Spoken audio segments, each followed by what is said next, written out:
Dulu itu kepala stasiun itu kan suruh bersih, toilet harus bersih, stasiun harus terang kan begitu, Pak. Tapi nggak pernah bayangan. Nggak ngerti standarnya bersih ke koyo opo. Standar terang Terangnya kayak koyo opo. Oke. Dibawalah Pak, bergantian Pak, stasiun-stasiun desa-desa itu ke Jakarta. Oke, Dibawa ke Kemetski, Hotel Indonesia. Oh, oke.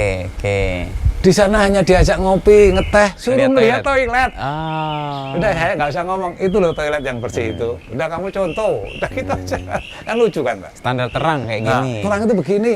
Oke. Dah, pokoknya terang itu nggak usah pakai, terserah kamu menerjemahkan kayak apa, tapi terangnya kayak gini. Nggak sulit tuh teori itu. Yang kadang kita mempersulit diri, Pak. Karena mempersulit diri, Pak. Kita maunya itu nggak usah susah-susah kan gitu, gitu loh. Awalnya kan begitu loh. Oh, rombongan gantian ke Kepinski. Gantian Pak, coba itu kan nggak kepikir oleh saya itu aja, ketawa aja gitu. Saya juga, ayo kamu ikut. Lihat, kamu Mas jangan pinter ngomong tok ya, nah, gitu Pak.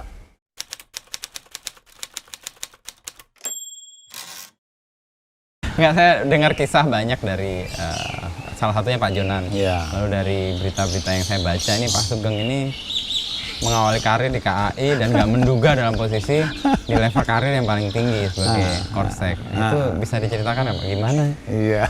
Siapa sih nih Pak Sugeng itu? Punya ilmu apa sampai meraih? Saya itu menemukan itu konsepnya itu yang saya pegang itu hanya satu kalimat Pak Jonan. Saya pegang itu. Hanya dua. Anda itu menjadi pemimpin itu yang membedakan dengan yang lain itu hanya tanggung jawab. Itu yang penting. Tanggung jawab.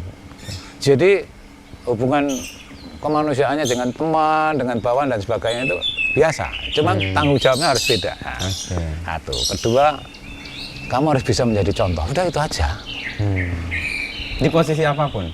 Di posisi apapun harus begitu, Mas.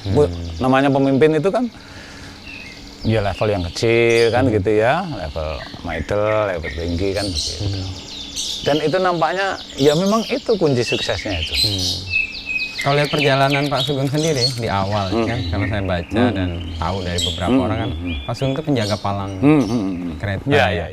Sebuah profesi yang mungkin di level di perkeretaan api itu kan level yang paling bawah ya.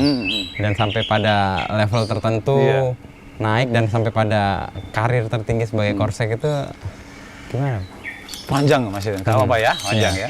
Jadi sebenarnya saya dulu itu mungkin memang zamannya ya waktu itu ya. Saya masuk itu kan memang yang dibutuhkan itu ijazah tidak S1 lah ya, masih. Ijazah Pak Sugeng apa dulu? SLTA ya. SLTA. Ya masuk lah. Ya mungkin dalam rangka kalau orang bilang itu apa ya, kita sekolah itu ospek dan sebagainya itu dalam rangka itu, makanya saya waktu itu diperintahkan untuk kerja. Sebenarnya sih tidak langsung menjaga perlintasan, enggak. Saya suruh bersihkan toilet dulu. Oh, toilet. Suruh bersih toilet dulu. Di kereta api? Di stasiun? Iya, di stasiun Gubeng waktu itu. Saya masih ingat tahun 81 ya. Oke. Suruh bersih toilet. Jadi kalau ada penumpang ke toilet, penumpang keluar saya bersihkan. Nanti masuk lagi, bersihkan lagi. Itu sampai ya sekitar 2-3 bulan. Baru saya dikenalkan yang namanya apa itu melangsir kereta atau gerbong parkir ya. Kan kereta api itu dilepas disambung begitu ya. Itu dikenalkan itu. Saya suruh belajar dulu itu. Terus kemudian suruh menjaga pintu perlintasan, istilahnya menjaga palang ya, menjaga palang K itu. Ya awalnya sih saya waktu itu juga berpikir, Mas, namanya masih muda kan, waktu itu usia saya kan masih 19-20-an ya. Ya. Nah, artinya apa itu ada semacam apa ya, semacam pertentangan di, wah ini kerjanya kok seperti ini begitu, nggak kebayang kan. Saya kerja kok suruh jaga palang begini, sudah dimaki-maki orang. Dulu malahan untuk disiplin, untuk ya semacam untuk pendidikan fisik, mental dan sebagainya itu kita sampai dititipkan atau istilahnya kita harus gabung dengan teman-teman Pusdik Angkatan Darat di Bandung ya. Jadi untuk apa itu melatih kedisiplinan? harapannya fisik ya, fisik. fisik, kebersamaan, terus ya istilahnya peraturan baris berbaris dan sebagainya. Ini kan ya memang ada benarnya kalau pendidikan di ketentaraan atau militer ini memang kan kaku. Kebersamaannya terus ya disiplin, hormatnya, artinya apa ya, sudah pakem lah, sudah nggak boleh dilanggar, ya harus begitu, gitu kan. Dari sisi kerapihan dalam berpakaian dan sebagainya itu, sampai setahun ya. Itu dapat L3? Ya, di Pusdik Ang sana. Kebayang dong, wah jadi kepala stasiun tuh nanti. dulu itu ketika saya ya baru ada semacam, kalau bahasa sekarang secerca harapan, wah ini saya sudah sekolah ini intinya sudah nggak jaga palang lagi ini kan gitu ya. Tapi perjalanan itu juga masih panjang Mas. Saya masih menjadi pengawas peron. Pengawas peron itu kalau di stasiun itu yang pakai topi merah, yang berangkatkan kereta api ya.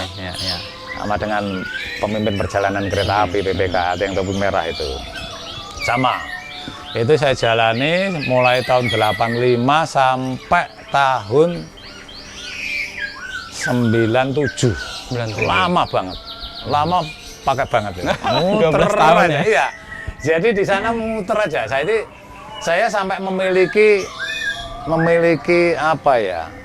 Brevet istilahnya ya. Brevet atau kalau dulu disingkat B50. B50 itu brevet untuk mengoperasikan suatu stasiun itu dulu punya. Saya ada sekitar 11 sampai 13 stasiun saya punya brevet. Artinya saya bisa mengoperasikan stasiun itu gitu loh. 13 Iya 13 stasiun. Memang dulu syaratnya setelah keluar dari pendidikan L3 itu harus minimum mempunyai 3 stasiun.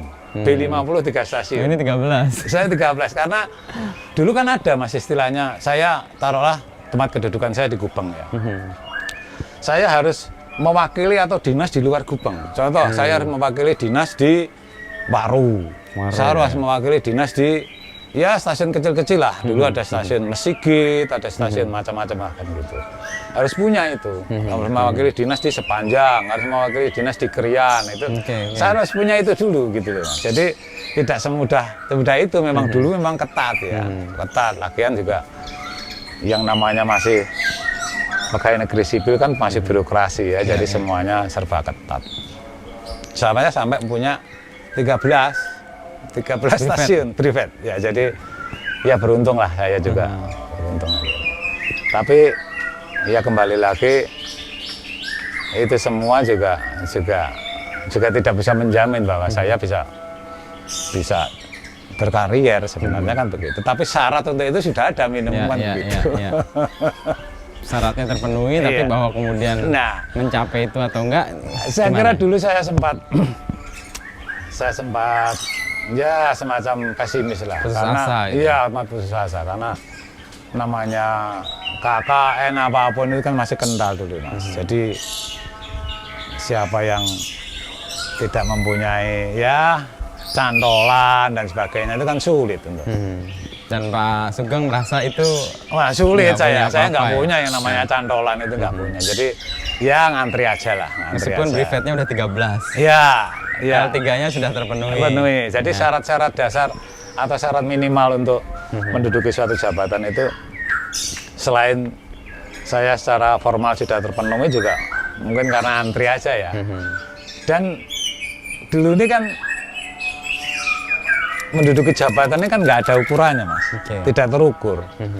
Artinya ya suka-suka lah kasarnya begitu. Dulu itu kapan Pak? Sebelum atau sesudah? Dulu itu ya sekitar tahun 85 sampai dengan tahun 9 sekian lah ya. Jadi perubahan terjadi kira-kira tahun berapa? Perubahan di kereta api itu sebetulnya nggak lama Mas. Terjadinya menurut perasaan saya ya tahun 2009 sejak adanya pergantian direktur yang dari luar itu ya, ini ada cerita lucu sebetulnya kalau saya ditanya tentang perubahan itu terjadi seperti apa. Dulu waktu ada perubahan direksi yang namanya Pak Ignatius Jonan itu pertama kali ditunjuk menjadi direktur utama, saya pun juga pesimis sebetulnya. Wah ini masa bisa sih? Kan gitu ya, masa bisa nih? Apa alasan pesimisme Pak Sugeng? Satu, karena saya dulu masih berpikir bahwa orang yang memimpin kereta api itu harus ilmu kereta apinya, ilmu perhubungannya itu harus mapan, kan begitu ya. Itu. Sementara Pak Jonan tidak. Itulah. Kedua, ya paling tidak mereka juga dari birokrasi. Pak Jonan tidak. Tidak, dari swasta. Jauh. Ya.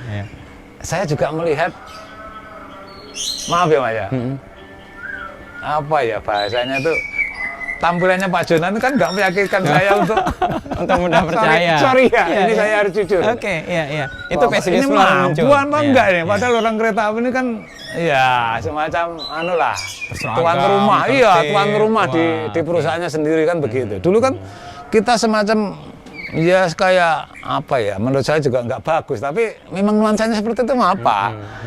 Semacam apa ya? Nggak ada yang menyaingi saya lah. Saya lah pemilik kereta api. Saya sendiri, tidak ada yang nyaingin. Nah, kan begitu, Pak. Jadi masuk orang yang sama sekali dari luar, nggak ngerti birokrasi, prejengan yang tongkrongannya atau apa itu nggak. Pesimisme muncul. Ya muncul. Waduh. Pak Sugeng atau mayoritas? Waktu itu saya ngomong-ngomong, kalau disebut mayoritas saya kurang tahu. Ngomong-ngomong banyak teman ini juga guyonannya seperti itu. Wah, iki iso arek gitu bahasa Surabaya. Iya. Isa gitu. Nah, baca-baca kan mereka itu ya dulu kan ya sudah ada lah kayak media kayak online gitu sudah ada, masih baru ya. Baca-baca masih bisa lah lewat internet itu sudah ada itu. Malah dari banker kan gitu ya. Pokoknya menurut apa? Checklist saya hitung-hitungan ini nggak masuk pasti. Wah ini mesti gagal lagi, ini kan gitu kan. Padahal Pak Sugeng punya bayangan ada perubahan. Saya itu membayangkan ini kereta api kalau begini terus pasti suatu saat pasti terpuruk. Karena tidak lama tidak semakin bagus yang saya rasakan, makin buruk, gitu loh. Meskipun secara birokrasi tadi tertib semua. Ya saya kan tidak bisa berpikir di situ, Mas. Saya berpikir faktanya. Dulu kan kereta apinya semakin berkurang, jalannya semakin rusak, kan begitu ya. Terus sementara peremajaan itu kok tidak segera dilakukan. Ini tahun berapa gerbong-gerbong ini, kereta-kereta ini, lokomotif-lokomotif ini, kan begitu. Nah seperti itu kan, saya juga sudah mulai berpikir, Mas, ini masa depan saya seperti apa nanti, kan begitu ya. Sempat sih, ya saya itu ekstrim begitu, mau bahasanya tuh mau resign, tinggalkan kita sebelum juga. Pak Jonan masuk. Oh sebelum jauh.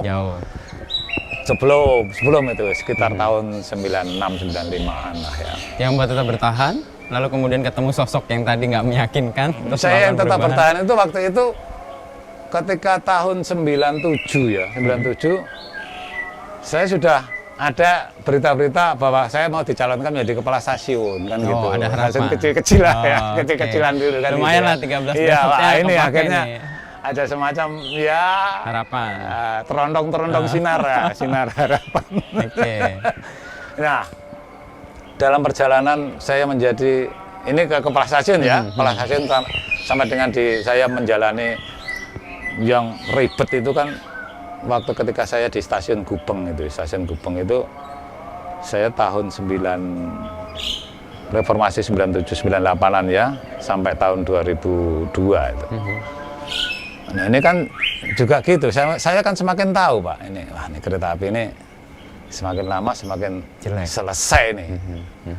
Waktu itu kan baru-barunya maskapai yang sudah mulai menggeliat Pak, dengan ya tarif rendah kan waktu itu ya, baru-barunya itu kan waktu itu ya. Kereta masih kalau nggak berbenah pasti tinggal. Nah ini kok sudah pesaingnya sudah di depan mata, kok nggak ada semacam ya gerakan atau perubahan gitu kan. Gitu kan. Nah, semakin lama juga kita mendengar juga kok laporan-laporan keuangannya juga tidak tambah bagus kan gitu kan.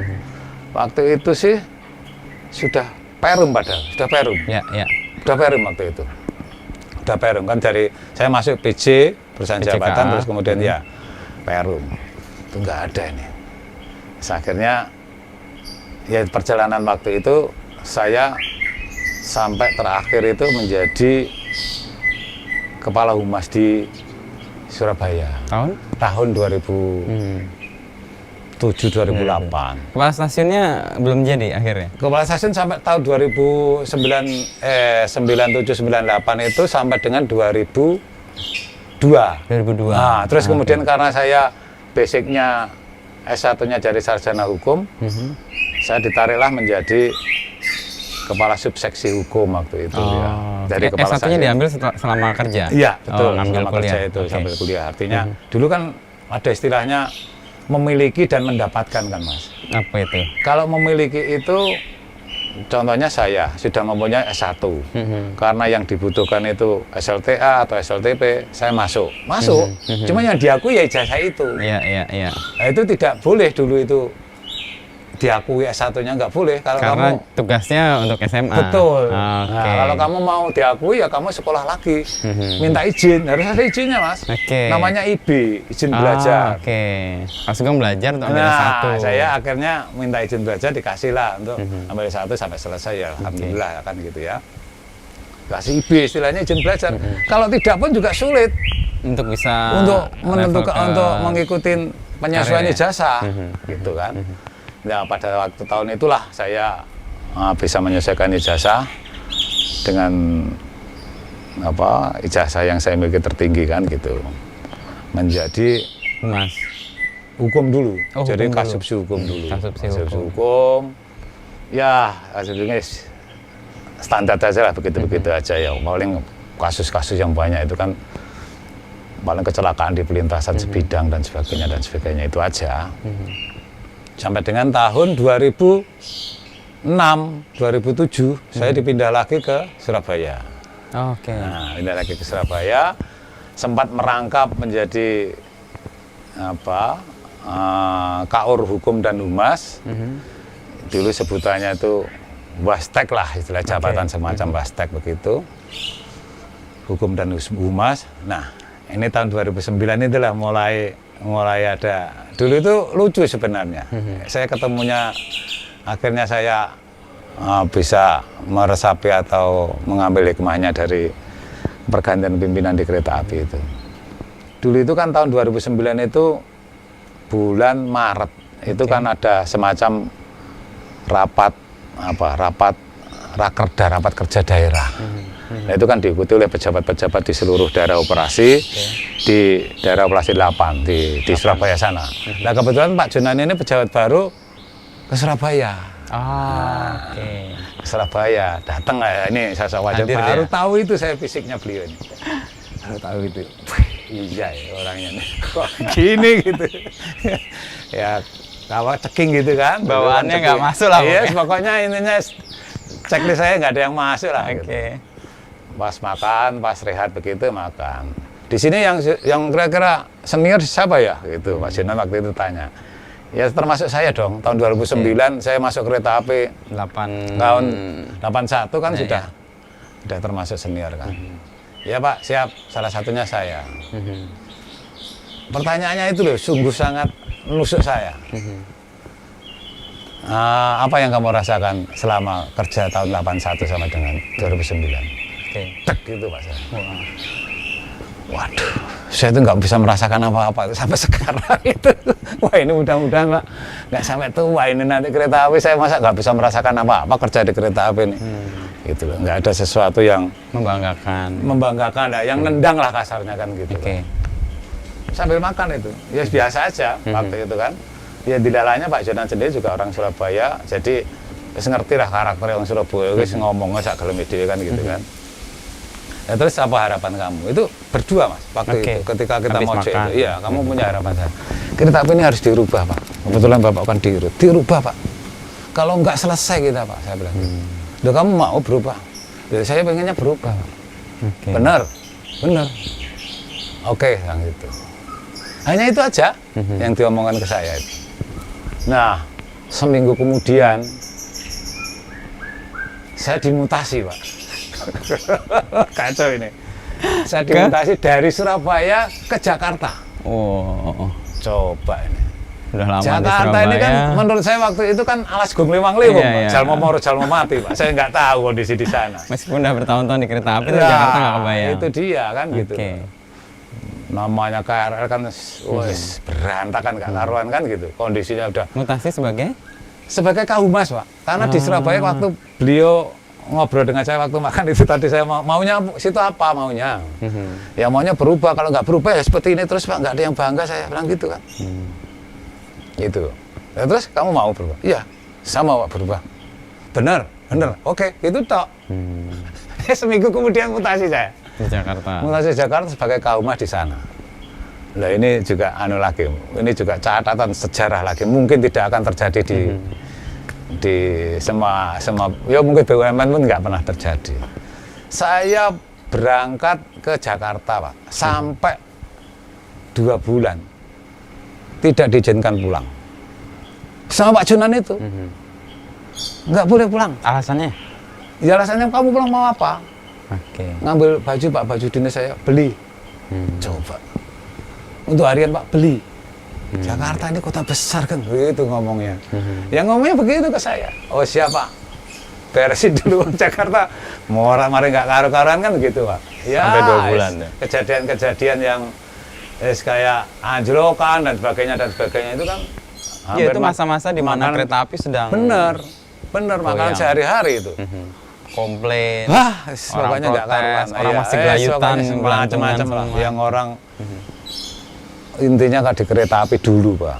Pandangan orang itu kalau orang sudah kita ngomong dulu loh, Pak, ya. Kereta api itu kan sudah pikirannya, oh yang pesing kayak, yang calonnya wakeh kan gitu kan ya. Orang tidur banyak basongan kan gitu kan. Jadi malu. Jadi kalau saya dulu itu saya mau nyebut jati diri kepada Mas, kerja di mana, Pak Sugeng? Malu mau ngomong di kereta api karena kondisinya seperti itu gitu. Dan image itu tertanam kuat. Nah, itu sudah mendarah daging di mata masyarakat. Wis pokoknya orangnya brengsek lah, orangnya suka main harga dan sebagainya, orangnya sulit. Ya orangnya ya istilahnya kalau keluarganya aja diberi pokoknya macam-macam sesuatu yang negatif. Itulah, Mas. Bayangkan saya terus di Jakarta.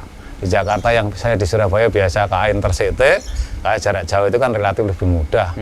Kumpul orang-orang yang biasa naik KRL Bogor yang masih istilahnya KRL panas, KRL dingin itu, Pak. Iya. Berantakan nggak karu-karuan. Dan jadi humas lagi. Betul, yang jadi humas dan saya tidak pernah diberi kesempatan untuk ya santai-santai enggak. Saya kalah janji sama Pak Jonan, Pak. Kamu katanya mau perubahan dan bagian daripada perubahan itu jangkrik. Ya bener itu, Pak. Iya. Ditaruh di situ. Ya, terus setiap hari dipanggil, apa kamu? Nah ini, Pak, Pak Jonan itu ini yang sebetulnya memang harusnya begitu. Kalau memberi perintah ke saya itu jelas. Jelas ibaratnya dia memberikan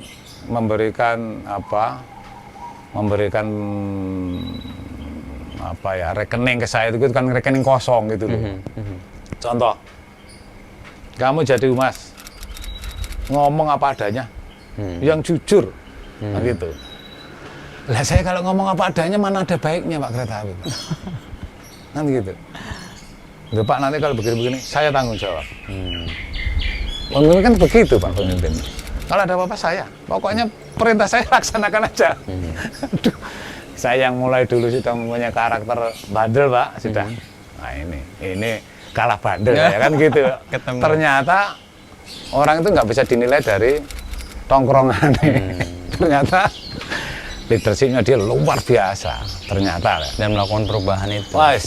Tapi Pak, yang kan kalau harus jujur mengatakan sesuatu kan nggak ada baiknya. Terus gimana, Pak Sugeng melakukan gini, itu? Pak, waktu itu kan banyak yang kita tutup-tutupi, terutama yang menjadi kewajibannya, bukan kewajibannya kereta api. Contoh, kalau kereta api anjlok karena perawatannya jelek dibilang karena yang lain. Karena memang dananya. Dulu kan ada kewajiban dari pemerintah namanya AIMO apa-apa itu kan. Ya kan? Kewajiban apa itu? Untuk maintenance. Oh, oke, kereta.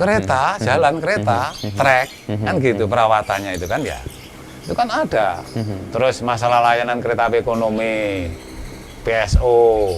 Kalau PSO-nya sedikit kan kita kan mesti menyesuaikan dengan besaran PSO Pak, layanan itu. Ono rego ono rupo kan gitu kan. Iya. Kalau PSO-nya Kecil. taruhlah Rp10, masa ya kita layani dengan nominal Rp15 kan enggak juga. Tekor ya. Gitu ya.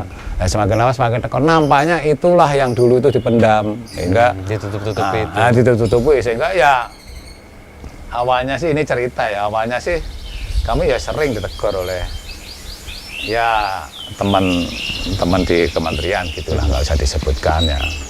Ya artinya jangan gitu dong ngomongnya. Tapi di satu sisi saya harus ngomong begitu. Untuk gitu. perubahan harus ada kejujuran di awal itu. Iya, sebutkan saja. Kenapa kok kereta apinya jelek, kenapa kok begini, sebutkan. Pokoknya pesan yang saya tangkap Mas, waktu itu Pak Jonan ke saya itu kalau saya terjemahkan, kamu sebagai corongnya perusahaan jangan bohong kepada publik, ngomong apa adanya. Toh artinya kalau itu ada sesuatu rahasia kan juga nggak akan, kamu tuh harus dibuka blak itu nggak juga gitu. Intinya begitu sebetulnya. Itu saya lakukan. Ada pergolakan dong di awal. Oh pasti. Terus gimana Pasti saya ya. Artinya itulah karena saya sudah mempunyai bekal atau arti apa itu tekad lah gitu ya. Bekal atau apa ya kepercayaan diri saya itu bahwa sudah lakukan aja. Nanti kalau ada apa-apa saya. Itu loh Mas. Itu menjadi keyakinan ya. Jadi ketika bola ke saya pun saya nggak sanggup, mesti tak tendang ke Pak Jonan kan begitu Pak. Pernah pada saat tertentu bola itu nggak sanggup diterima lalu ditendang ke Pak Jonan atau bisa diatasi semua Pak Sega? Waktu penertiban apa itu penertiban pedagang di stasiun itu kan yang di mana, yang di UI atau di semuanya Pak. Semua iya yang UI paling heboh sih emang hebohnya setengah mati waktu itu saya kan dipanggilin sampai Komarsam semacam-macam lah DPR macam-macam lah kan gitu. Dan yang menghadapi publik ini kan saya lewat media Humas ya.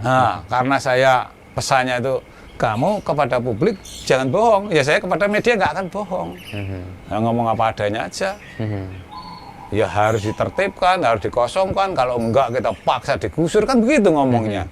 Kan itu bahasa-bahasa yang sebetulnya nggak enak dan itu menimbulkan apa pertentangan kan gitu loh. Konflik ya. Pasti tuh Mas. Akhirnya kan ada juga yang ya biasa lah orang sekarang itu yang akhirnya ke person tahu saya gitu di stasiun Manggarai dan sebagainya, ini Sugeng ini brengsek lu gitu. Padahal saya ngomongnya ini kereta api begitu kan ya. Nah, itu biasa lah begitu. Bukan personal gitu. Bukan personal, ya, mereka kan biasa tuh kan nggak ngerti karena nggak ngerti. Nah dari situlah Pak hebohnya atau apa ya hiruk pikuknya perubahan kereta api itu dimulai Pak. Itu pertaruhan betul itu Pak. Jadi kalau sekarang itu seperti ini saya kira alhamdulillah betul dasar-dasar kereta api itu sudah ditanamkan demikian kuat oleh pendahulu saya Pak Jonan itu kan gitu. Bayangkan aja, mana ada Pak satu orang pun itu yang membela kereta api nggak ada. Semua sok membela ini kepentingan rakyat kecil yang mana? Pak Jonan kalau ngomong dengan saya kan gampang. Dibanyakan dengan saya. Pak ini demi untuk makan, ngomongnya dengan saya. Makan kan untuk kamu, tapi untuk kereta api kan untuk orang banyak malah. Nah saya harus menerjemahkan ke publik coba gimana ini ngomongnya kan gitu. Pertentangan antara yang satu untuk rakyat, bener. Para pedagang itu satu lagi kereta. Secara keseluruhan. Udah gini aja Kang. Nah, gitu. Waktu itu kan sempat kan di kalau nggak salah tuh, ya saya sebut aja lah di UI ya, di UI itu kan banyak, macam-macam lah yang pasang badan bahwa ini nggak boleh begini ini kan gitu. Sudah tawarkan aja. Itu ada di lahan KAI, lahan untuk operasional kereta api, lahan untuk keselamatan kereta api. Secara hukum sah dilakukan. Ada aturannya. Sepanjang kamu tidak melanggar aturan dan kamu tidak melanggar etika, lakukan, bilang gitu. Atau jika perlu tawarkan, sudah 50%. Penjualnya itu di kampus sana 50%, di stasiun saya sisai 50%, mau nggak? Gitu Pak. Coba. Ya memang Pak, ini yang bisa ditarik Pak. Kenyamanan ini harus tidak boleh dipertahankan terus Pak. Kenyamanan dalam arti yang negatif ya, yang negatif ya. Karena yang harus dipertaruhkan layanan yang lebih besar. Betul. Untuk publik. Dan tidak mudah Pak, waktu itu Pak. Ya ini cerita balik aja. Waktu itu namanya pasar Senen ya kayak pasar. Namanya stasiun BS atau Jakarta Kota udah nggak karuan. Iya, saya ngalami sih. Wah, untuk lewat penumpang aja nggak ada Pak. Ya banyak kiosnya dengan banyak orang-orang yang beraktivitas atau bisnis di situ. Ya dulu kan apa sih yang nggak ada di kereta Pak? Tukang cukur aja yang nggak ada Pak. Loh bener Pak? Iya, karena semuanya masih Ada, bakul bumbu itu aja ada kok. Loh, ini bener, ini bukan saya mengada-ada, ini cerita masa lalu. Bagi saya ini tonggak sejarah Pak. Sekarang kereta api sudah begitu membanggakan, kita mempunyai. Titik perubahannya menurut Pak Sugeng di mana? Titik perubahannya ya mental orang kereta api Diubah atau diubah, disadarkan? atau kalau tidak bisa diubah ya dipindahkan dari komunitasnya. Cerita ya Pak ya. Di Jakarta itu ketika kita mau menertibkan stasiun itu korbannya kepala stasiun di Jakarta Pak. Hampir semuanya diganti. Karena mereka nggak mau berubah. Karena mereka ada semacam resisten atau hambatan moral bahwa mereka kan kenal Pak dengan para pedagang, kios-kios di situ yang nggak tahu itu ikatannya ikatan apa saya nggak ngerti lah ikatan ya. ekonomi atau ikatan, ikatan psikologis atau apa nggak tahu lah ya. Oke. Pak Jonan demikian ketat kerasnya pindah ganti Pak. Ada perlawanan. Iya pasti di dalam ada perlawanan tapi kan ini sudah dibawa oleh Pak Jonan itu orang kereta api sudah dibawa bahwa yang membenahi kereta api itu harus kita. Itu sudah dibawa Pak. Gitu. Jadi memang pembenahan dari awal itu Pak Jonan juga oke juga. Artinya apa? Kita yang sangat mendasar Pak. Sangat mendasar itu jujur aja Pak ya. Kan urusan perut sebetulnya. Itu yang diperhatikan dulu. Nggak usah diberi yang lebih, yang cukup aja yang ya istilahnya itu tidak kurang lah ya. Untuk semua pegawai. Iya. Sehingga dia terus ditingkatkan dan dengan update terus Pak. Terus. Gitu. Dan itu terasa. Terasa banget. Dan ajak orang yang artinya wah ini harus didukung ini kan begitu. Dulu tidak hanya orang luar Pak, orang dalam itu perlakuannya besar Pak. Karena ya ternyata orang dalam sendiri juga kepentingannya banyak Mas Wisnu. Saya ngomong fair aja kan gitu ya. Kepentingannya banyak. Nah kembali ke sampai mengorbankan kepala stasiun diganti ini kan menurut saya sangat radikal. Dan sangat berani lah karena itu berhadapan. Pokoknya Pak Jonan itu begini Pak, jelas Pak, aturan mainnya itu jelas. Harus begini. Kalau tidak diganti. Sudah gitu dong. Dan itu fair disampaikan. Iya, fair disampaikan, tidak pandang bulu. Tidak pandang bulu. Sehingga orang tahu konsekuensi sebenarnya. Betul. Kalau mau melawan. Akhirnya apa? Akhirnya mengesampingkan syarat-syarat yang itu tadi kalau kita masih di birokrasi itu. Kamu itu membuat terpuruk akhirnya hilang sendiri kan gitu. Kamu itu sudah sekian tahun, sudah pangkatmu sudah begini itu hilang dengan sendirinya. Akhirnya orang-orang yang ya kinerjanya lah kasar itu nampak nyata dan itu memang bisa lah itu. Inilah kesempatan ya salah satunya saya bisa sampai sekarang aja saya tuh nggak percaya loh Pak. Loh, bener itu Pak. Iya itu loh. Jadi kembali ke apa yang saya dapat sekarang itu sebetulnya gini Mas Wisnu. Saya itu sekarang itu bersyukur sekali itu ada yang saya banggakan. Paling tidak saya bisa cerita lah ke teman saya. Ke saya lah paling tidak. Ke Pak Wisnu, ke anak saya, ke cucu saya. Bahwa saya itu bagian daripada perubahan kereta api itu gitu loh. Sekarang kan orang ngomong, oh kereta apinya sudah bagus. Sekarang mana ada orang komplain, kok mahal? Nggak ada. Nggak ada, saya masih ingat. Dulu yang disampaikan Pak Jonan juga begitu. Udahlah. Orang Indonesia itu sekarang itu masalah harga itu nomor 2. Layanan dulu. Kalau layanan oke, nggak akan saya ngomel dia, nggak akan cerewet. Loh kamu layanan sudah selek, kamu naik kan gitu. Itu waktu itu gitu Pak. Atau yang kedua, saya bersyukur bahwa saya itu nggak kepikir masih di luar negeri, nggak kepikir. Kerja di kereta api keluar negeri itu nggak kepikir. Nggak kepikir. Dia ini kan konsep-konsep yang sajane ini menurut saya kok sederhana banget tapi mengena gitu. Saya diberikan ilmu oleh pimpinan saya itu, jadi tidak hanya omongan Pak. Stasiun bersih, tertib, taruhlah terang gitu itu. Gini loh, itu disuruh merasakan. Jadi ada semacam apa ya? Kita tuh ada feel-nya begitu, Pak. Contoh. Karena punya pengalaman bener, contoh. Dulu itu kepala stasiun itu kan suruh bersih, toilet harus bersih, stasiun harus terangan begitu, Pak. Tapi nggak pernah bayangan. Nggak ngerti standarnya bersih ke koyo opo. Standar terang Terangnya kayak koyo opo. Oke. Dibawalah Pak, bergantian Pak, stasiun-stasiun desa-desa itu ke Jakarta. Oke, Dibawa ke Kemetski, Hotel Indonesia. Oh, oke. Di sana hanya diajak ngopi, ngeteh, suruh melihat toilet. Udah saya nggak usah ngomong, itu loh toilet yang bersih itu. Udah kamu contoh, udah gitu aja. Kan lucu kan, Pak? Standar terang kayak gini. Terang itu begini.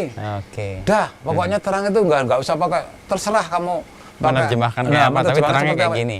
Intinya orang baca bisa, udah itu aja. Oke. Kan gampang, Pak. Nggak sulit tuh teori itu. Yang kadang kita mempersulit diri, Pak. Karena mempersulit diri, Pak. Kita maunya itu nggak usah susah-susah kan gitu, gitu loh. Maunya kan begitu loh. Oh, rombongan gantian ke Kepinski. Gantian, Pak, coba. Coba itu kan nggak kepikir oleh saya itu aja, ketawa aja gitu. Saya juga, ayo kamu ikut. Lihat kamu Mas jangan pinter ngomong tok ya. Nah, gitu, Pak. Oh, makanya gerakan di awal tuh memang membersihkan toilet itu salah Betul. satunya ya. Orang membersihkan toilet kan belum ada standarnya, Pak. Standar masa lalu itu kan belum ada seperti sekarang. Toilet nggak boleh bau. Kalau toilet bau kayaknya saya copot coba. Gara-gara toilet bau aja masa kepala saya dicopot. Tapi itu terjadi. Banyak, Pak. Itu terjadi. Ada yang merokok di galang gerbong, siapapun yang merokok, tak copot semua. Meskipun dirutnya perokok juga sebenarnya. Pak Jeneng kan juga, ini maaf ya barang, mudah-mudahan sekarang nggak merokok juga. Kalau merokok juga ya nggak apa-apa sih. Iya. Tapi kan perokok dia berat. Iya. Ada dia nggak merokok, kalau melarang orang merokok kan mesti perlawanannya malah tinggi, Pak. Oh, dia tuh perokok ya. Iya. Ada, Pak, kejadian dan ini nyata, Pak. Saya masih ingat betul. Waktu itu kereta api Gajayana, Pak. Perjalanan dari Gambir ke Malang mestinya. Oke. Dalam perjalanan itu melewati kalau nggak salah stasiun Cikampek itu. Oke. Ada yang karena Pak Jonan itu kerasnya atau mamelnya kereta api nanti harus begini itu, kan ada orang yang kadang awas gue ya kan gitu, Pak. Difotolah, Pak. Difotolah ada orang merokok di bordes. Seret. Kirimlah ke Pak Jonan. Berhenti Cirebon, semua diganti. Kondektor pokoknya semua kru diganti. Itu apa? Restorasinya diganti. Coba, Pak. Kebayang nggak, Pak? Kereta di jalan itu. Kereta di jalan di Cirebon berhenti harus menunggu semuanya. Itu kan susah, Pak. Menyiapkan kru restorasi. Taruhlah tadi yang sudah jualan hitungannya bagaimana kan ganti gimana? Semua. Harus turun. Sak bekakas saya harus mudun. Kalau enggak kadaupnya Cirebon saya ganti. Itu mau menunjukkan apa, Pak Jonan? Bahwa dia itu ya kalau merah ya merah. Nggak ada toleransi gitu loh. Mungkin itu sudah kesepakatan kok. Kecuali belum dia sepakati atau diomongin gitu loh. Itu kan beda. Itu sudah diomongin, awas loh ya. Gitu. Tidak boleh. Terus konsekuensi ke penumpangnya terlambat ya? Iya, terlambat ya tidak banyak sih. Karena kadaupnya kan juga takut juga kalau dicopot. Mesti cepet-cepet kan cari orangnya juga harus cepet. Pokoknya dia juga kewenangannya ada harus memaksa. Iya. Nah, kalau enggak kena semua ini. Dan jangan berangkatkan sebelum itu diganti. Ini kan awal. Ya itu salah satu sebetulnya sih puluhan bisa jadi ya lebih dari banyak banget, Pak. Salah satu bahwa Pak Jonan itu orangnya kenceng. Kalau tidak ya kita komitmen tidak. Apa yang kamu tulis kerjakan, tulis yang kamu kerjakan kan gitu aja. Gampang sebetulnya. Nggak banyak teori, Pak. Saya itu sukanya kan begitu, Pak. Tuh ganti. Kalau nggak salah dulu tuh ya terlambatnya sekitar 15-20 menit. Tapi kan sama-sama heboh, Pak. Iya. Dari situ kan juga bisa tunjukkan komitmen kereta api ini begini loh. Beneran. Kepada penumpang yang lapor tadi. Kan gitu, Pak. Sampai heboh. Sampai ya teman-teman. Aku nongkrong di TNI juga, macam-macam lah, Pak. Dari parlemen juga kan gitu ya. Akhirnya kan semua pada pasang badan. Tapi kita nggak mundur. Ini perintahnya. Nah, Pak Jonan juga memang konsisten, nggak akan mundur juga. Kamu atau saya yang dicopot kan begitu. Wah banyak, Pak. Nah akhirnya dari contoh-contoh atau momentum-momentum yang begitu-begitulah rakyat publik itu menjadi percaya.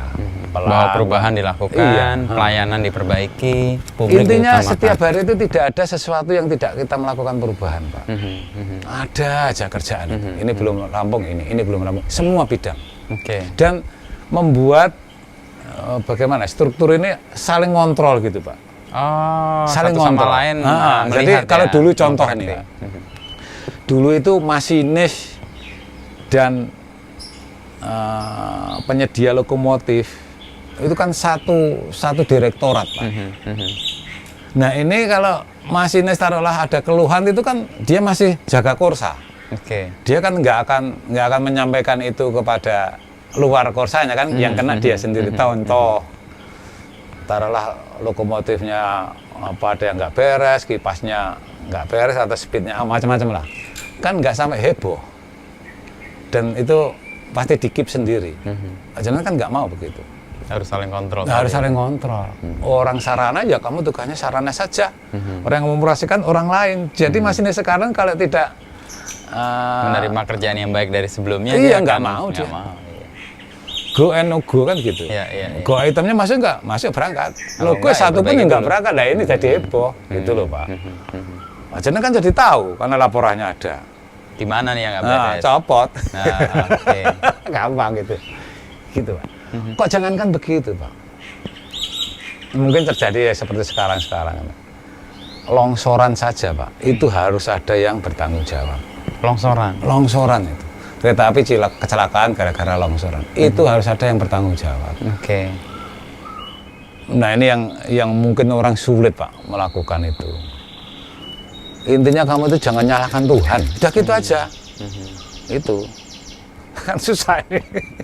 Contoh, waktu ada kecelakaan akibat longsoran di daerah Bandung ya, Pak ya. Memang daerahnya sana juga rawan longsor. Ya labil tanahnya. Labil. Tapi kan Pak Bos ini maunya kan ya sebelum longsor kan harus bisa kamu antisipasi. Sebelum hujan kan kamu harus antisipasi. Apalagi kamu tahu situ titik rawan kan begitu, Pak. Gampangnya. Harus copot, Pak. Dan biasa, Pak. Pergantian pejabat itu sesuai yang biasa. Nah, harusnya hal seperti itulah itu harusnya terjadi di beberapa institusi atau lembaga ganti-ganti itu sesuatu yang biasa gitu loh. Jangan diheboh-hebohkan kan gitu kan. Ya mungkin heboh itu kan karena banyak kepentingan kan gitu. Mungkin loh ya, mudah-mudahan salah kan gitu. Jadi setelah Pak Jonan, pergantian itu menjadi biasa ya? Meskipun awal-awal biasa, Pak. Awal-awal mungkin heboh di awal ya, tapi setelah itu biasa banget, lumrah ya? Biasa aja, Pak Jonan itu. Ganti ya ganti aja. Dan yang diganti suatu saat bisa naik lagi nggak? Bisa. Bisa, sangat naik. bisa. Iya. Pokoknya kalau ada sesuatu yang menyangkut tanggung jawab, harus minimum satu perusahaan itu tahu dulu bahwa itu ada pembinaan. Ya caranya coba dulu kan begitu. Tapi fair menurut saya. Fair banget. Sampai sekarang tuh masih merinding ini, Pak. Kalau naik kereta, saya naik kereta terakhir bulan lalu. Dari Jogja naik yang premium itu ya. Yang kapsul itu.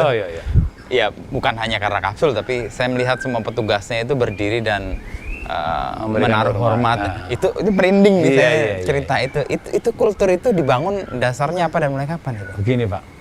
Jadi waktu itu kita ditanamkan bahwa kamu itu makanmu nanti ya bahasanya tuh gitu. Kamu itu yang kamu pakai makan gajimu itu masih di sakunya orang itu loh. Bagaimana caranya kamu ngambil uang itu agar ke kereta api? Ya jalannya dengan baik. Kamu itu pelayan. Di kereta api itu semua pelayan. Mandornya saya aja. Loh, coba, Pak. Nggak ada lainnya. Semua itu pelayan. Semua harus melayani. Dan nggak ada itu istilahnya ibaratnya penumpang aja raja. Memang raja betul, harus kamu layani betul customer. Loh, uangmu itu nanti itu loh, sekarang ini masih di kantongnya. Waktu itu gitu, Pak. Terjemahan, iya juga sih. Terus itu diterjemahkan dengan ya semuanya tuh harus dilakukan, semuanya muaranya atau titiknya itu ya demi peningkatan layanan kepada penumpang. Kalau kita setidaknya begini loh, Pak, kita mengingat penghormatan itu paling tidak penumpang juga merasa nyaman. Terus material yang jalan ini kan mahal, Pak. Oke. Yang menghandle Pak Masinisnya juga merasa bangga. Ketika di stasiun lewat orangnya hormat dan sebagainya, ada itu kan menandakan bahwa dia itu ya? merasa ada istilahnya ikut menjaga, ikut bertanggung jawab, gitu, peduli lah kan gitu. Iya. Nah itu harus ditunjukkan terus. Ya memang awalnya sih lucu aja kan gitu ya. Tapi itu semuanya demi perbaikan, Pak. Dan sangat dihayati sebagai bagian dari pelayanan itu. Makanya itu terbukti juga. Dulu itu kalau tarif kereta api naik kan juga ribut, Pak. Naik dikit aja ribut, sudah. Nah, sekarang itu sudah berlipat-lipat, Pak, harganya. Nggak ada ribut. Karena itu orang tadi merasakan dilayani. Orang itu kalau sudah dilayani, Pak, harga itu lupa mungkin ya kan gitu loh. Mungkin tuh ya. Tapi itulah, Pak, yang jadi saya dapat kemudian tentang yang tadi saya singgung bahwa dengan terjadinya semacam perubahan yang mendasar itu ya, transformasi demikian cepat. Karena kenapa cepat? Karena semuanya ikut, Pak, gitu loh. Ikut terlibat dan yang nggak terlibat ya, tergusur. Akhirnya ketinggalan sendiri yang kira-kira ya mau resisten kecil-kecil ya. Akhirnya kan itu malu kan sendiri, ketinggalan, ikut juga. nampak gitu loh. Akhirnya nampak. Berarti ada kepentingannya kan gitu. Nah, dari situ tuh memunculkan bahwa ukuran itu ya dari kinerja. Dampaknya salah satunya ke saya, Pak. Ya saya itu ketika dulu itu sampai Jakarta, Pak. Sampai menjadi humas di Jakarta. Itu levelnya kan paling tinggi, senior manager ya waktu itu. Saya pikir wah ini alhamdulillah ini selesai di Jakarta senior manager ini. Saya dulu awalnya kan pikiran paling manajer atas tingkat kasih kan gitu loh, Pak. Ini memang senior. lazimnya itu begitu. Wah oke banget di Jakarta. Tapi usia saya masih cukup loh. 2009, 2010 sampai dengan 2017 itu kan masih oke kan gitu. Masa di Jakarta terus 7 tahun gitu pikiran saya tuh gitu. Gak taunya tarik ke kantor pusat. Menjadi vice president humas waktu itu. Di kantor pusat. Dia bilang, pesan saya tetap satu ya, kamu saya anggap di Jakarta itu yang ruwet kayak gitu bisa mengendalikan. Bukan berarti bagus enggak, bisa mengendalikan. Artinya yang kamu pegang itu sudah betul, ngomong itu yang jujur, jangan ditutup-tutupi, biar ketika ada penyakit itu tahu penyakitnya gitu loh, sehingga ngobatinya gampang kan kasarnya gitu. Karena tahu simptomnya seperti apa. Saya minta semua humas daerah itu juga standarnya seperti itu. Makanya saya ditariklah ke kantor pusat kereta api di Bandung untuk membawai, salah satunya tugasnya membawai para humas daerah itu. Ilmu itulah saya omongkan kepada mereka-mereka. Ukurannya bukan kok kamu punya ijazah begini, kamu basicnya ilmu komunikasi dan sebagainya, enggak. Kan saya rangkum gitu. Jadi cerita-cerita itu ya seperti saya ceritakan ke mahasiswa apa itu, saya omongkan ke dia. Akhirnya juga sama, Pak, jadi bahasanya sama. Semua humas itu ya. Soal tadi jujur tadi itu ya? Iya, jujur itu tadi ada sesuatu yang memang tidak kewenanganmu, tidak wilayahmu untuk kamu bicara kadang itu banyak juga media yang nakal mancing-mancing. Ya nggak apa-apa gitu. Tapi ya diberitahu secara baik, secara santun. Kamu jangan berharap atau berpikir bahwa ketika kamu bohongi mereka nggak ngerti loh, saya bilang gitu. Malah mereka nyari kebohongan tidak mencari, Pak, malahan mencari informasi tandingan atau informasi yang lebih jelek gitu loh, Pak. Nah ini kan tambah nggak bagus gitu. Gitu. Jadi kalau sudah jawaban pertanyaan dari konsumsi masyarakat atau publik lewat siapapun, kamu jawab apa adanya, enak gitu. Jadi ngomong ke depannya enak. Nggak menutupi kebohongan lain lagi. Nggak akan maju, Pak. Udahlah, percaya. Bener itu. Jadi kereta api sendiri juga udah seperti itu, Pak. Nah, kalau tahu kondisi realnya kan sebenarnya kalaupun ada keburukan kan ada kesempatan untuk pembenahan kan? Toh juga malah tidak ditutupi. Pak, menurut saya juga memang Humas itu juga tahu. Ada medianya juga. Kalau itu memang beritanya itu nggak benar, kan ada. Ya standar aja lah, hak sanggah kita kan ya jawab kita kan gitu loh. Kemudian kan juga kita bisa manggil lagi, kamu kemarin gini, statement saya gini. Mas Bimo kalau media kan juga manusia juga, Mas. Ya. Sama ada dong. Salahnya Kalau juga kita nggak ada masalah kan juga bisa ngobrol gitu kan. kan nggak ada dusta lah kan gitu. Mas kemarin ya ada yang salah Mas gini kan gitu. Yeah. Sebetulnya hanya masalah itu loh Pak yang dulu belum terbangun. Mungkin juga ini juga untuk yang untuk institusi lain harusnya begitu. Sampaikan aja apa yang ada itu sesuai yang ada, jadi apa adanya. Yang sejatinya itu seperti ini loh. Gitu aja nggak apa-apa. Itu juga menurut saya untuk perbaikan di birokrasi juga bagus Mas. Loh, penting loh Mas. Karena tahu sebenarnya apa yang terjadi kan. Lah, apapun Pak, wis orang yang nggak ngerti masih ruwet masalah KTP dan sebagainya, masalah itu kan sebetulnya komunikasinya ini yang kurang tersampaikan dulu, lah. Ya ini cerita juga. Dulu itu satu kebaikan kereta api masyarakat harus tahu. Saya mesti ngobrol dengan media.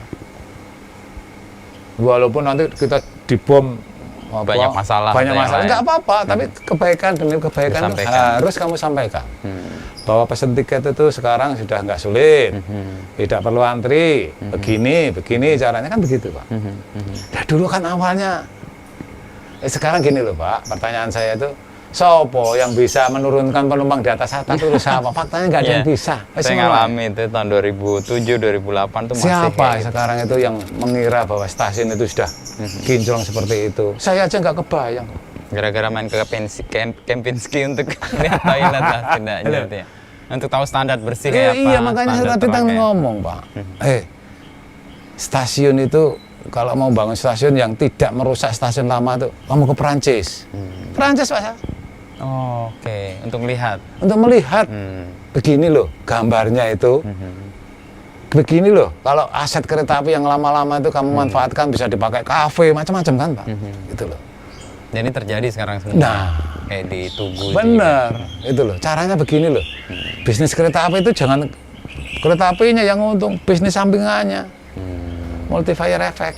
Oke, karena mendatangkan orang. Bener Pak, itu. Jadi ya luar biasanya itu Pak. Jadi memang mungkin ini juga bagus ya. Jadi para pejabat atau teman-teman itu jangan hanya dia kasih teori Pak.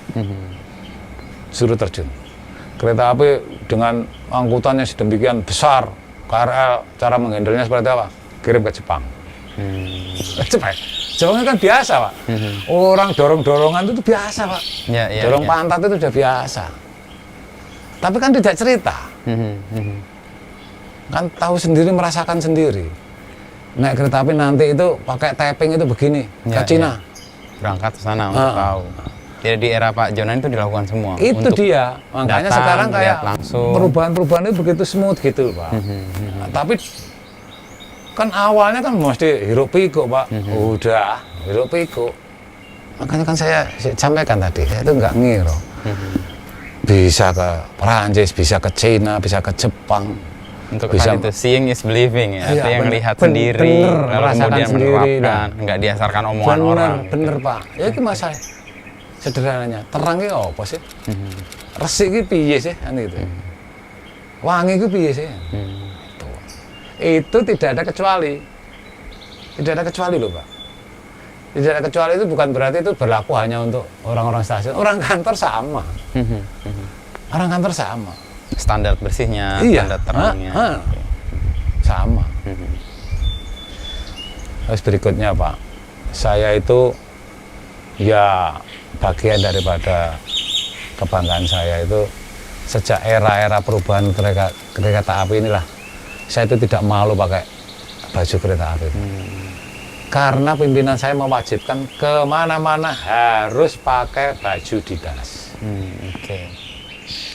Jadi kalau itu kan beresiko Pak kalau ketika pelayanannya buruk di awal-awal itu. Itu dia. Saya mau ngomongkan itu. Kita akan menanggung beberapa resiko, baik itu resiko yang tidak mengenakan maupun resiko yang membanggakan. Tergantung perbuatan kita. Iya toh. Makanya kita agar ada resiko yang tidak mengenakan ya harus berbuat baik kan begitu. Kan gitu. Nanti kalau ada sesuatu yang nggak benar, wah ini orang kereta api nih. Naik kereta saja Pak. Kalau orang kereta api harus pakai baju dinas dan tidak boleh berjaket. Kenapa? Yang tadi yang disampaikan Pak Wisnu. Kalau ada penumpang yang merasa tidak nyaman, gampang Mas, AC-nya panas kan begitu. Oh, langsung. Oke. Itu konsekuensi dari penggunaan. Nah, dari situlah semua orang itu akan berpikir bahwa AC-nya jangan sampai panas. Karena kalau dia pakai dinas ketika itu panas jadi komplain. Kereta apinya mogok taruhlah. Dia kan nggak enak, Pak. Ngodo melanya orang-orang, mau ini kan gitu. Itu, Pak. Jadi sebetulnya filosofi atau apa ya, makna yang terkandung di dalamnya itu sangat mendalam. Pokoknya ketahuan nggak pakai baju dinas. Nggak pakai baju dinas habis, Pak. Bener, Pak. Berat sekali hukuman. Padahal sepele loh. Akhirnya saya kemantenan anak buah saya kayak ke teman saya, ya pakai baju dinas. Bangga, Pak. Nggak mau. Karena itu kemudian menjadi kebanggaan ya, Pak. Selain itu, ya memang yang saya dapatkan itu juga tidak memalukan, Pak. Gitu loh, Pak. Kan mesti ada sama ini ya, itu gift-nya ya. Jadi karena ada satu institusi di era ya tahun yang sama ya, sampai malu pakai baju dinasnya kemana-mana pakai jaket. Institusi penting di negeri ini, Mas. Iya, gini, Pak. Artinya itu pertanyaannya kalau apa case-nya seperti itu pasti ada sesuatu yang ditutupin. Gitu aja. Itu aja, Pak. Saya nggak berani, Pak, melepas baju dinas itu kalau nggak masuk rumah, masuk mes. Nggak berani. Udah bener itu, Pak. Marah-marah betul, Pak. Kemana-mana. Ada pertemuan di hotel, kayak acara apa, kayak yang pakai baju dinas. Atau karena sudah terbiasa begitu, kita kalau kumpul orang, nggak minder, Pak. Nggak minder, Pak. Ada proud, ada pride-nya. Udah, bener, Pak. Biar nanti kumpul orang ditanyain orang tahu, akhirnya kita kan belajar, Pak. Nah inilah yang tanpa sadar bahwa biasa kan itu dilakukan. Yang terpenting kalau orang pakai baju dinas itu kan nggak akan mungkin neko-neko mau ke kafe. Kalau ini mungkin begitu loh, Pak. Itu baru saya sadar itu. Iya ya. Kan begitu, Pak. Ya lucu, Pak. Jaga orang dengan cara yang berdinas itu ya. Sepele tapi efeknya luas ya. Makanya kalau kita itu mestinya pakai baju dinas, nggak pakai baju dinas, pasti dicurigai macam-macam. Loh, membangun itu sulit ya, Pak? Iya. Membangun, oh iya ya, itu sulit, Pak. Sampai akhirnya orang kemana-mana pakai baju dinas karena bangganya. Bangga, Pak. Bangga. Rapat aja kalau dulu orang kereta apa tuh rapat nggak berani, Pak, di depan, Pak. Kecil di belakang jintro gitu, suaranya nggak didengar. Ini maaf, Pak. Artinya inilah sudah berubah sekarang ya.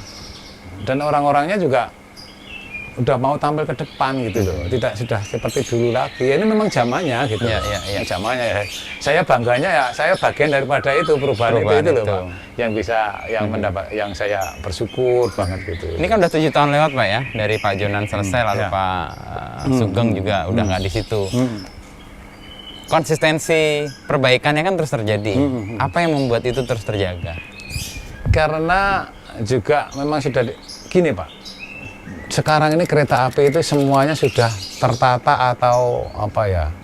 Sudah ada aturan mainnya tersendiri. Jadi kalau dulu itu taruhlah tata cara boarding itu tidak diatur. Sekarang sudah ada surat keputusan direksi itu boarding itu. Jadi semuanya sudah ada sistemnya sudah jalan, sudah ada aturan mainnya tertulis dan semua jadi memahami. Jelas, Pak.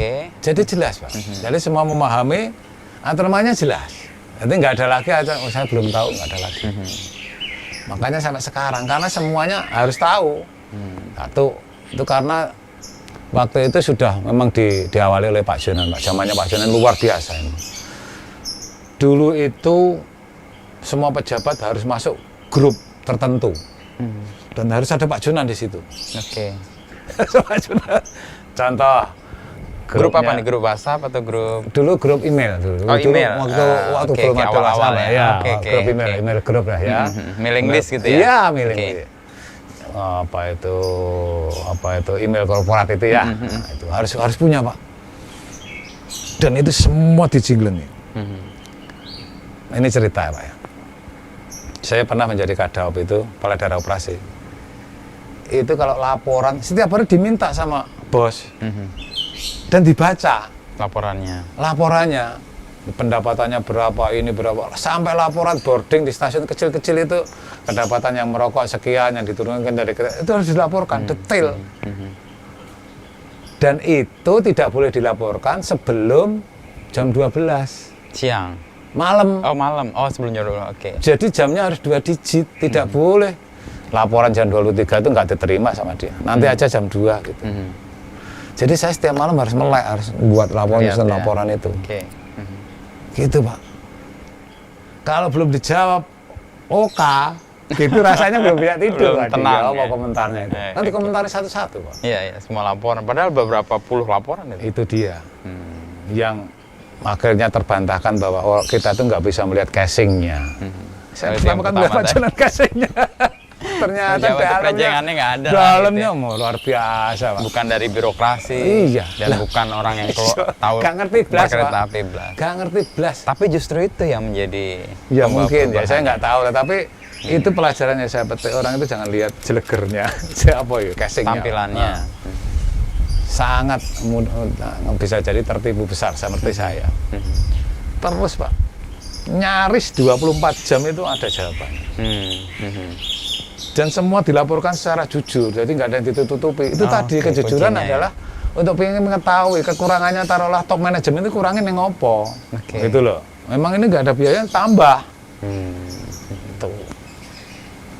Kalau dalam perjalanan hidup Pak Sugeng sendiri kan tadi lulus SMA, sebelum jadi pegawai tukang beresin toilet, akhirnya tahu toilet Kapinski, terus kemudian jadi jaga palang kereta, lalu kemudian langsir kereta, lalu jadi kepala stasiun, lalu pindah dan sebagainya. Apa yang membuat perjalanan itu bisa, kan sempat putus asa tuh Pak? Iya, itu manusiawi saya kira ya.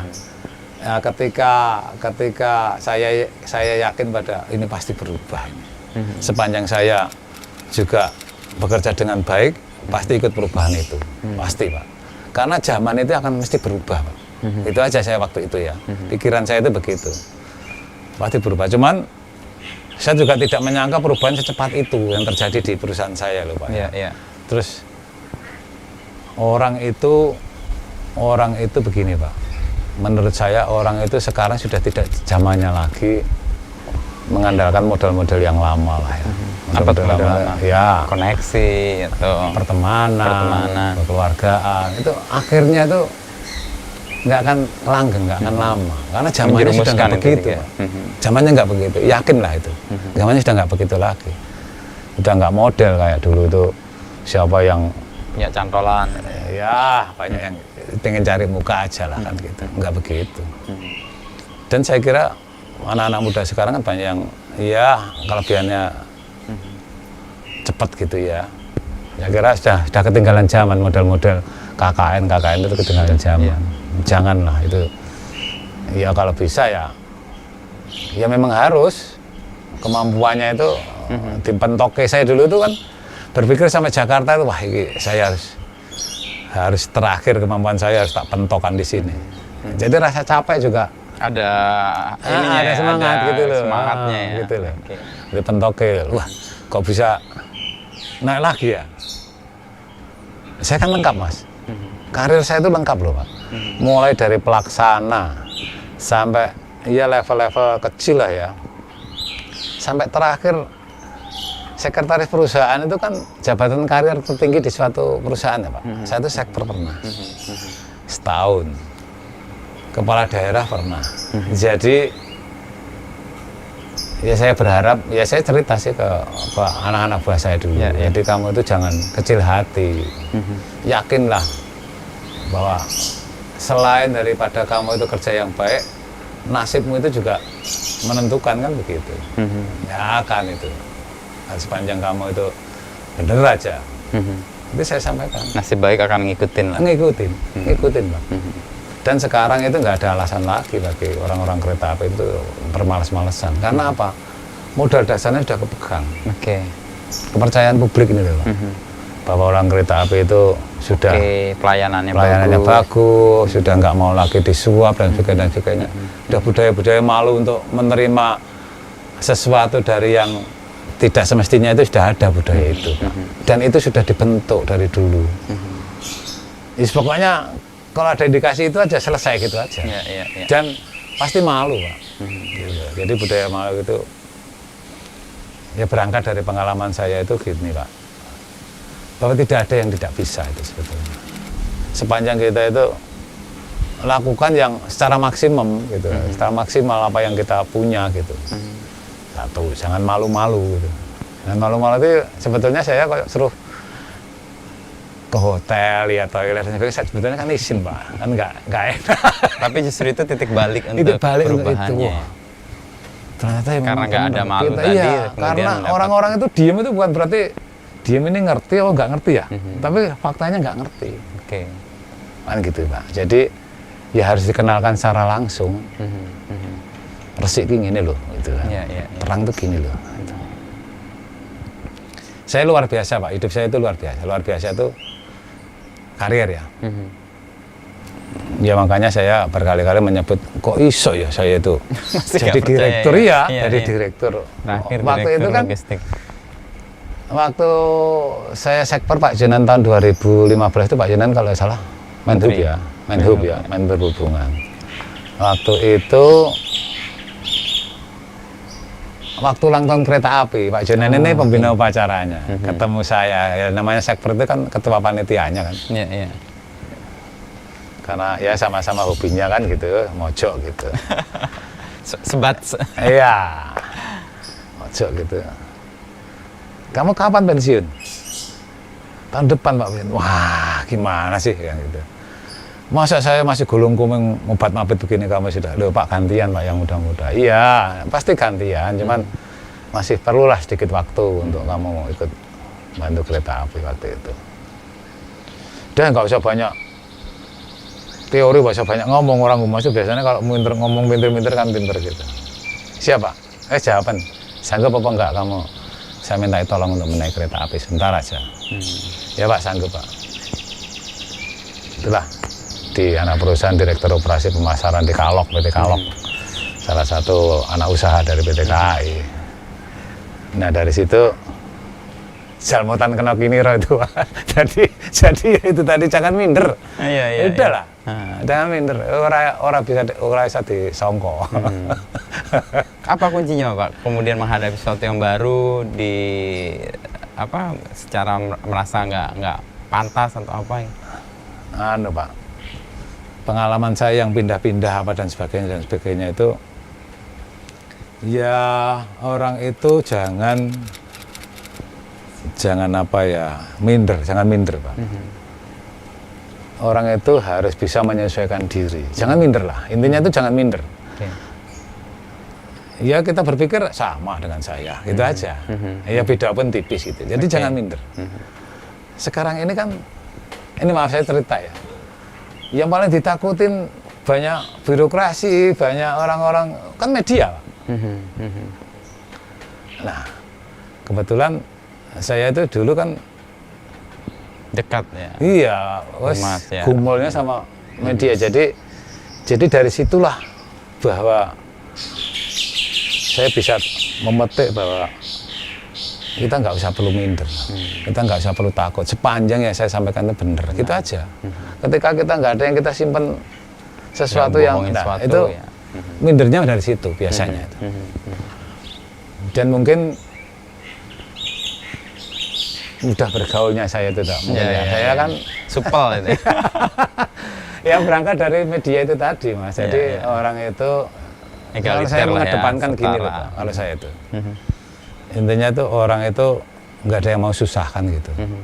Itu aja. Kalau orang sedang lagi ada masalah, lagi susah itu ya jangan kalau bisa membantu, kalau tidak paling tidak jangan menambah susah. Itu. Ya bahasanya itu seperti itu sih Pak. Tapi Mas Wisnu, jadi mudah-mudahan juga banyak orang seperti saya ini yang begitu bersyukur, bangga dengan hidup saya itu tadi. Ada kebanggaan tersendiri dalam hidup saya, bahwa saya itu bagian daripada perubahan yang baik ya, perubahan ke arah yang baik. Itu kalau Anda itu nggak terjadi Pak, saya mau ngomong apa? Mungkin nggak punya koleksi baju dinas kereta api sekarang. Iya Pak, loh bayangkan saya itu sekarang umur 60 Pak ya. Saya kerja tahun 81. Berarti separuh daripada usia saya itu lebih loh. Ya. Itu saya ngabdikan ke kereta api. Dan kalau nggak ada kebanggaan kan sia-sia semua. Itu bisa kebayang Pak. Kalau 37 tahun saya di kereta api nggak ada kebanggaan, nggak bisa yang bisa saya ceritakan dengan Mas Wisnu. Biar orang lain juga tahu perjalanan kereta api juga tidak mudah apa itu. Kan juga ya sia-sia menurut saya loh, Mas. Sia-sia, nggak ada yang bisa diceritakan. Ada saya dan tidak ada saya itu sama, itu kan nggak enak, Pak. Iya. Nggak bawa perubahan apa-apa. Nah, itu dia. Kalau no gunane arek iki. Ada iya. Ya itu ya. Jadi ya ada anunya lah, ada ilmu-ilmunya apa ya, filosofinya. Makanya Mas itu lihat saya suka wayang, suka Punokawan apa itu. Ada Punokawan. Iya, itu memang saya kesukaannya saya dari dulu, Pak. Saya baca, ternyata Punokawan itu ya melayani tanpa batas kan begitu aja. Jadi kalau jadi pelayan itu jangan mengharapkan merasa terima kasih, sudah kita aja, Pak. Berharap terima kasih aja jangan kalau bisa. Ya itu pekerjaannya. Itu ungkapan ketulusan. Iya. Jadi kalau kamu memposisikan sebagai pelayan itu, ya kalau kerjamu sudah benar tuh ya itu memang yang harus kamu lakukan. Tapi kalau pekerjaan kurang benar ya kamu berarti nggak benar kan gitu. Itu harus ditanamkan oleh orang-orang yang pelayanan publik, Pak. Jadi publik itu macam-macam. Kalau kita tidak memposisikan diri sebagai pelayan susah. Ya. Loh, iya, Pak. Pamrihnya tinggi, ketidaktulusan. Orang kereta api juga harus begitu, Pak. Semuanya menjadi pelayan, benar kan omongannya Pak Bos. Mandornya hanya satu, saya mandornya. Lainnya mandor pelayan juga. Iya, lainnya pekerja pelayan semua. Wes, nyambut gawe gitu. Itu loh, Pak. Luar biasa. Saya masih belum bisa membayangkan apa yang terjadi ketika perubahan itu dilakukan, karena pasti resistensinya tinggi kan. Yeah. Nah, ngelola itu gimana, Pak? Atau Pak Sugeng lihat sendiri bagaimana konstelasi yang terjadi lah gitu, atau konfliknya atau kerumitannya? Dulu gini loh, Pak. Dulu memang orang sudah banyak yang sudah merasakan seperti saya bahwa kereta api ini nggak ada harapan. Nggak ada harapan. Jadi harapannya kan semakin menurun kan begitu. Jadi masa depan kereta api itu kalau nggak segera disuntik atau disehatkan nggak akan sehat. Maaf ya, apalagi seperti saya yang ngerti tentang wah caranya begini kan ya berat juga gitu. Gini, Pak, dulu itu ini kita ngomong ya, kita kerja itu apa sih ujung-ujungnya yang diharapkan itu kan juga hasil kerja itu selera. Salah satunya jujur aja gitu ya. Kita ketenangan bekerja juga dari situ kan. Bapak bisa kebayang kalau dalam kurun waktu yang cepat gitu, itu terus berubah. 2 kali, 3 kali. Salary itu.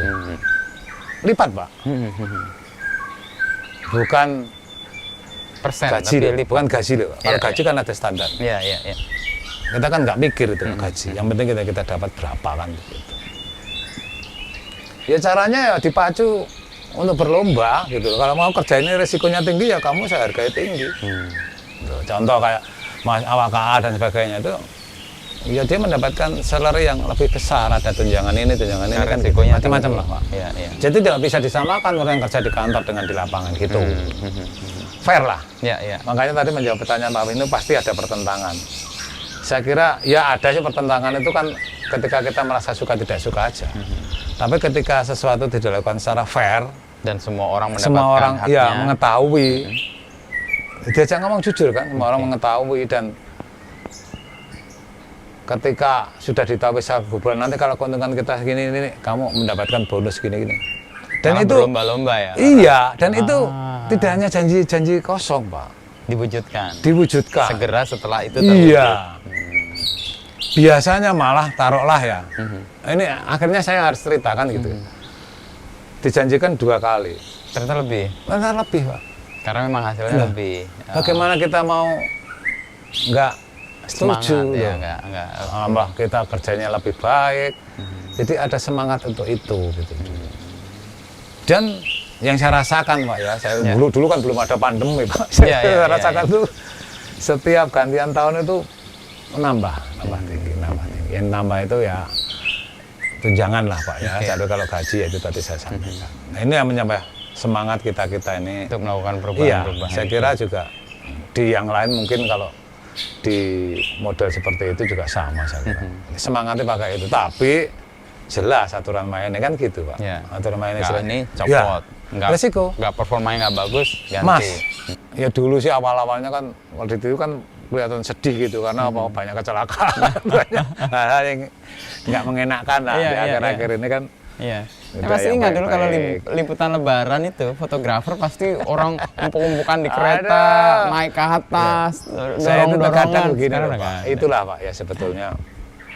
Dulu tuh sempat saya sampai melarang-melarang begitu, tapi saya ingat gitu. Kenapa harus saya tutup-tutupin gitu? Emang kayak gitu kok. kayaknya, Iya kondisinya begitu. Pasti saya dimaki-maki Pak. Oleh orang di dalam. Orang-orang di dalam. Bapak, Padahal itu bagian dari kejujuran tadi. Nah, ya. itulah salah satu pertentangan kadang itu begitu. Terus bagaimana kita mau berubah kalau nggak itu ditunjukkan? Akhirnya sekarang gampang Pak. After before-nya kan wis Ketok. ketok. Gitu. Andai dulu nggak saya lakukan itu kan nggak ketok after before-nya. Bisa jadi nggak akan terjadi tuh perubahan kan begitu. Tapi dampak negatifnya banyak Pak. Fotografer nggak punya foto bagus kalau Lebaran. Sekarang, iya kan? Oh dulu kan, ekspresi loh. orang itu. Dulu itu malam Pak sudah berdatangan Pak. Iya, iya.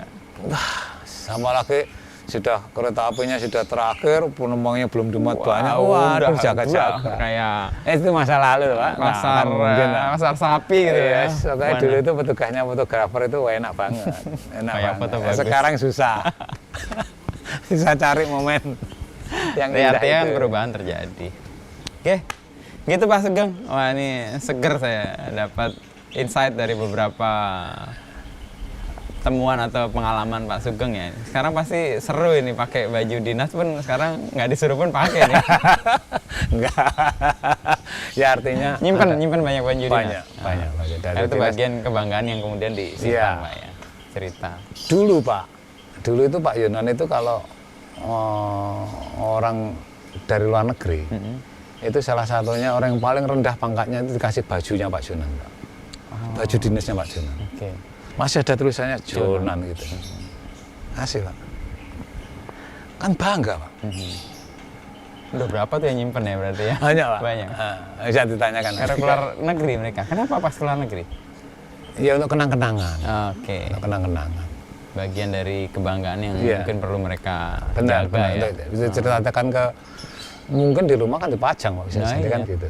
Kalau dipakai mungkin nggak muat, kalau Pak Sugeng juga nggak muat. Pak Sugeng dapat berapa baju? Enggak, kalau saya enggak. Enggak. Yang anak-anak baru ya? Ya, anak-anak yang muda anu ya? orang dari daerah-daerah Daerah-daerah gitu. ya. Ya biasanya dari Jawa Timur, dari Jember, Banyuwangi, yang stasiun kecil-kecil gitu, Mas, kan bangga. Yang kurang dapat perhatian umumnya Iya. gitu ya. Ya kecil lah mendapatkan karena jauhnya itu dari Sumatera apa itu. Iya. Jauh dari radar juga dari. Kalau dulu kena radar Pak, Ah, oke. kena radar dulu, Ah, terpantau dulu, terpantau lah.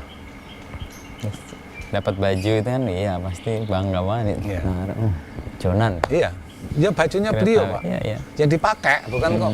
Baju yang dipakai harian itu kasih Pak. Ganti deh yang lain. Asik kan. Ya. Ya, sentuhan-sentuhan seperti itu Ya, hanya tidak semua orang ngerti, Pak. Jadi, Iya, dan itu butuh ya ketajaman perasaan juga sih ya untuk melakukan tindakan yang nggak biasa. jadi biasanya kekerasan seseorang itu kan hanya untuk menutupin orangnya gampang iba kan begitu. Aslinya gampang iba. Iya, nggak Seperti mentolon, kelihatannya keras kasarnya ya, nggak nggak mentolon. mentolon. Jadi kerasnya orang itu bisa jadi untuk menutupin karakter nggak mentolon. Dan itu tercermin ya di Iya, beberapa tempat. iya, bisa jadi gitu. Oke, Mas Sugeng. Matur nuwun. Siap. Ini- Sukses ya, Mas. Ya, Sehat jam. selalu. Iya pasti. Pandemi ini. Saya berharap jika Pak Sugeng sehat bisa ngurusin banyak. Oh iya, ini ngurusin Kesibukan di ingon-ingon sini. nih. Ini hobi yang tertunda dulu. Ah iya.